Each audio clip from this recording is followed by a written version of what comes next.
2026 চনৰ এপ্ৰিল মাহত বিহুৰ আগত নিৰ্বাচন হ'ব। এইটো চবে জানে। এতিয়া অসমত যিমান পলিটিকেল পাৰ্টি আছে চবে নিজাববীয়াকৈ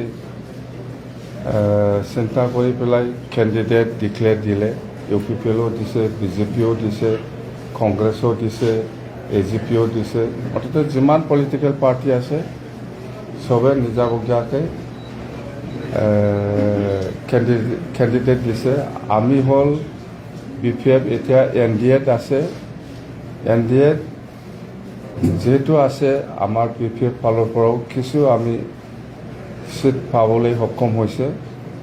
যেনেবা আপোনালোকে শুনিছে আমি 15টা ভিতৰত বেছি আজি যিখিনি আমি পাইছে ইয়াতকৈ বেছি আমি বিচাৰিছিলোঁ। যেনক আমি 11টা পাবলৈ সক্ষম হৈছে।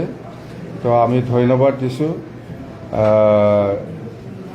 NDA হিচাপে নেতৃত্ব দিয়া আমাৰ BJP দললৈ আমি ধন্যবাদ দিছোঁ।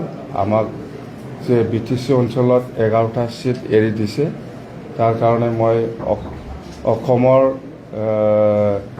ৰাজ্যিক সভাপতি BJP দিলীপ শইকীয়া ডাঙৰীয়া আৰু আমাৰ অসমৰ মুখ্যমন্ত্ৰী ডক্টৰ হিমন্ত বিশ্ব শৰ্মা ডাঙৰীয়াক মই ধন্যবাদ দিছোঁ আমাৰ BPFৰ কাৰণে যে 11টা চিট এৰি দিছে তাৰ কাৰণে।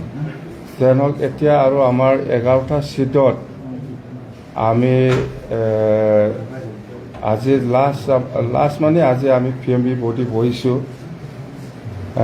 PMBত বহুত আলোচনা হৈছে আৰু কেণ্ডিডেটবিলাক কোন হ'ব কোন নহ'ব সেইটো ডিটেইলছ আমি এনেকুৱা আলোচনা কৰিব পৰা নাই। যদিও আমি বহুতৰ লগত ডিষ্ট্ৰিক্ট বডি বা ডিষ্ট্ৰিক্টৰ চেনিয়ৰ ব্যক্তিসকলৰ লগত বা চেণ্ট্ৰেল আমাৰ BPF দলৰ যিখিনি চেনিয়ৰ ব্যক্তিসকল আছে আমি চবৰ লগত কনচাল্ট কৰিছোঁ যে কোনটো সমষ্টিত কাক দিলে বেছি ভাল হয়। তো মই PMB মিটিং হোৱাৰ পিছত আৰু একবাৰ সব ডিষ্ট্ৰিক্ট কমিটিৰ লগত বাই ফোন মই কনচাল্ট কৰিছোঁ যে কাক দিলে সঁচাকৈ বেছি ভাল হ'ব। আপোনালোকে ফাইনেল ইনফৰমেশ্যন বা ফাইনেল কিবাটো খবৰটো মোক দিয়ক। যিহেতু আজিৰ ভিতৰত আমাৰ কেণ্ডিডেটবিলাক ডিক্লেয়াৰ দিব লাগিব। অহাকালি যদি দিয়ে বহুত লেট হ'ব। সেইকাৰণে আজিৰ ভিতৰত যিহেতু দিব লাগে সেইকাৰণে অতি সোনকালে কনফাৰ্মেশ্যনটো দিয়ক। ওদালগুৰি হওক বা ভেৰগাঁও হওক বা আমাৰ বাক্সা বা আমাৰ কছাৰীগাঁও বা কোকৰাঝাৰ বা যিমান যিখিনি ডিষ্ট্ৰিক্ট আছে সকলোৰ লগত মই কনচাল্ট কৰিছোঁ।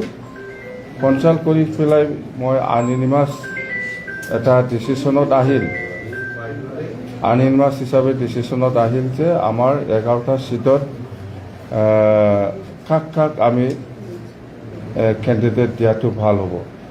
তো সঁচাকৈ আমি যিমান পাৰে এডজাষ্ট কৰিব বিচাৰিছিল কিন্তু কিছুমান কেণ্ডিডেটক আমি যদিও চিন্তা কৰিছে আগৰ পৰাই এইটো আমি পাৰা নাই। এইটো আফটাৰ অল আমাৰ ডিষ্ট্ৰিক্ট কনচাৰ্ণ আমি কিছু কমেণ্টটো ল'ব লগা হৈছে। তো যেনক মই আমাৰ প্ৰথমে মই আমাৰ কোকৰাঝাৰৰ প্ৰমীলা বাইদেউৰ কথাটো ক'ম। সঁচাকৈ আমি খুব দুখিত। প্ৰমীলা বাইদেউক কেণ্ডিডেট দিব পাৰিলে খুব ভাল হ'লে হয়। তো যেনক মই ভালকৈ কনচাৰ্ণ কৰিছোঁ প্ৰমীলা বাইদেউক ক'ত কি এডজাষ্ট কৰিব লাগে নালাগে আমি কৰিম আৰু সেইটো মই আগতীয়াকৈ জনাই দিছোঁ। তো আমাৰ চেনিয়ৰ ব্যক্তি কিছুমানক আমি বাদ দিব লগা হৈছে। যেনক আমাৰ এইটো দলৰ সিদ্ধান্ত, মই অকলে নহয়। ডিষ্ট্ৰিক্ট কনচাৰ্ণ কৰি পেলাই সকলোকে ঠিক ঠাক কৰা হ'ল। তো প্ৰথম আমি ওদালগুৰিৰ পৰা আহিম। মাজবাট সমষ্টিত আমি চৰণ বড়ো ডাঙৰীয়াকে আমি ঠিক কৰিব পাৰিছোঁ, এইটো ফাইনেল হৈ গ'ল। ইয়াৰ পিছত ওদালগুৰি সমষ্টিত আমি ৰিহন দৈমাৰী ডাঙৰীয়াক আমি ঠিক কৰিলোঁ। ইয়াৰ পিছত ভেৰগাঁও সমষ্টিত আমি মহেশ্বৰ বড়ো ডাঙৰীয়াক আমি ঠিক কৰিছোঁ। ইয়াৰ পিছত আহিল আপোনাৰ বাক্সা সমষ্টি মচলপুৰ, ইয়াত মনেশ্বৰ ব্ৰহ্ম ডাঙৰীয়াক আমি ঠিক কৰিছোঁ। ইয়াৰ পিছত মানাছ সমষ্টিত আমাৰ আগৰে এক্স-MLA থানেশ্বৰ বসুমতাৰী ডাঙৰীয়াক আমি ঠিক কৰিছোঁ। ইয়াৰ পিছত আপুনি কোকৰাঝাৰত চিৰাঙত আহিল চিটলি সমষ্টি, ইয়াত আমি পানীৰাম ব্ৰহ্ম ডাঙৰীয়াক আমি ঠিক কৰিব পাৰিছোঁ। ইয়াৰ পিছত কোকৰাঝাৰত আহিল আমাৰ বাওখুংগ্ৰী সমষ্টিত ৰূপম ৰয় ডাঙৰীয়া, ইয়াৰ পিছত আমি ঠিক কৰিব পাৰিছোঁ কোকৰাঝাৰ ST সমষ্টিত শিউলি মহিলাৰী। ইয়াৰ পিছত আমি দতমা সমষ্টিত আমি ঠিক কৰিব পাৰিছোঁ ৰঘুৰাম নাৰ্জাৰী ডাঙৰীয়া, আৰু ইয়াৰ পিছত আমি পৰ্বতজোৰা সমষ্টিত আমি ঠিক কৰিব পাৰিছোঁ ডক্টৰ ৰেজাউল কৰিম ডাঙৰীয়া, আৰু ইয়াৰ পিছত আমাৰ গোসাইগাঁও সমষ্টিত আমি ঠিক কৰিব পাৰিছোঁ শোভাৰাম বসুমতাৰী ডাঙৰীয়া। যেন হওক সেইটো আমি ঠিক কৰিব পাৰিছোঁ, সেইটো ফাইনেল। আৰু যিমান যিখিনি টিকেট বিচাৰিছিল সিহঁতে হয়তো আৱেগিকভাৱে কিবা একটা ৰিয়েকশ্যনটো থাকিব পাৰে। যেন হওক মই কৈছোঁ আমি একেলগে কাম কৰিম, সকলোকে লৈ পেলাই আমাৰ ইণ্টাৰেষ্ট BTCত আমি সকলো জাতি জনগোষ্ঠীক লৈ পেলাই আমি কাম কৰিব বিচাৰিছোঁ, আৰু আমি একেলগে যাম। যদিও টিকেট পোৱা নাই আমি সকলোকে লৈ পেলাই মই কাম কৰিব বিচাৰিছোঁ, আৰু যাক যেনেকৈ এডজাষ্ট কৰিব লাগে ইলেকশ্যন শেষ হওক, মই সেইটো সকলোকে সমান অধিকাৰ দি পেলাই সমানে আমি লৈ যাম। আমাৰ উদ্দেশ্য BTCত শান্তিপূৰ্ণভাৱে এই অঞ্চলত উন্নয়নৰ কাম কৰাটো আমাৰ দায়িত্ব। আমাৰ BPF দলে এই হিচাপে কাম কৰিব, সকলো জাতি জনগোষ্ঠীক আমি সমানে সন্মান দি পেলাই আমি কাম কৰি যাম, কথা সেইটোৱে। তো কোনোবা হয়তো নোপোৱাৰ কাৰণে আৱেগিক কিবা হ'ব পাৰে, মুঠতে মই এডজাষ্ট কৰিম, মই চাম, মই দায়িত্ব লৈছোঁ চবকে। মই আমাৰ যিসকলে টিকেট বিচাৰিছিল আজি পোৱা নাই, ইয়াৰ কাৰণে দুখ পাব নালাগে। মই আছোঁ, মোৰ ওপৰত বিশ্বাস ৰাখক, মই কেনেকৈ কাম কৰিব লাগে, কেনেকৈ লৈ যাব লাগে, মই লৈ যাম।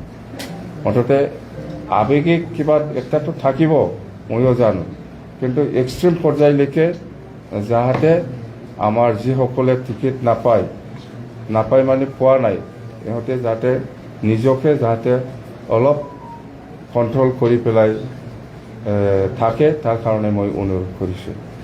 সেইখিনি কথা। Thank U.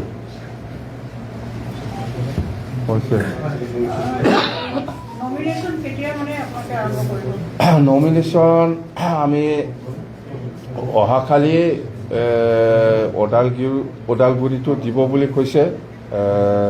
মুঠতে কেণ্ডিডেট সকলৰ ওপৰত নিৰ্ভৰ কৰিব, যদি অহাকালি দিব পাৰে এইটো বেছি ভাল হ'ব।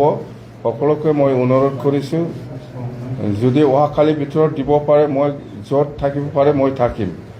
আৰু অহাকালি আমাৰ 6টা বজাত আৰু জইনিং প্ৰগ্ৰাম আছে, আমাৰ জইনিং প্ৰগ্ৰাম আছে কোকৰাঝাৰতে হ'ব। এইটো হ'ল আমাৰ বৰমা সমষ্টিৰ এতিয়াৰ যিটো MLA আছিল ভূপেন বড়ো ডাঙৰীয়া আমাৰ দলত জইন কৰিব, চন্দন ব্ৰহ্ম ডাঙৰীয়া আমাৰ দলত জইনিং কৰিব, আৰু এনেকুৱা আৰু আমাৰ কোকৰাঝাৰত আৰু আছে, আমাৰ কোকৰাঝাৰত আৰু কেইজনমান নেতা আছে, সিহঁতে আমাৰ দলত জইন কৰিব। মানে আপোনালোকৰ মানে এই ইলেকশ্যনৰ এজেণ্ডাটো কি হ'ব? মানে এজেণ্ডা এনেকুৱা নহয়, এজেণ্ডা আমাৰ আছে স্পষ্ট, BTCত শান্তি বজাই ৰখা, BTCত একতা বজাই ৰখা, এইটোৱেই মেইন এজেণ্ডা। আমাৰ একো নাই, আৰু BTCত উন্নতি হ'ব লাগে, সেইটোৱে মেইন এজেণ্ডা এইটোৱে। আমাক একো নালাগে, আমাক শান্তি লাগে, আমাক একতা লাগে, আমাক উন্নয়ন লাগে। সকলো জাতি জনগোষ্ঠীকে সমানে সন্মান দি পেলাই আমি কাম কৰিব বিচাৰিছোঁ। সেইটোৱে আমাৰ এজেণ্ডা, সেইটোকে লৈ পেলাই আমি কাম কৰি যাম, বেলেগ একো নাই। BTCত উন্নয়ন লাগে, BTCত একতা লাগে, BTCত শান্তি লাগে, আৰু এইখিনিয়ে, বেলেগ একো এজেণ্ডা নাই। আমাক উন্নয়ন লাগে, আমাক শান্তি লাগে, আমাক একতা লাগে, বাছ স্পষ্ট। মই কেণ্ডিডেটসকলক অনুৰোধ কৰিছে, যিসকলে আজি টিকেট পাইছে ইহঁতে অহাকালিয়ে কৰিব পাৰিলে বেয়া নহয়, অহাকালিৰ ভিতৰত কৰিব পাৰিলে বেয়া নহয়। মই য'ত থাকিব পাৰে তাতে থাকিম। Thank U.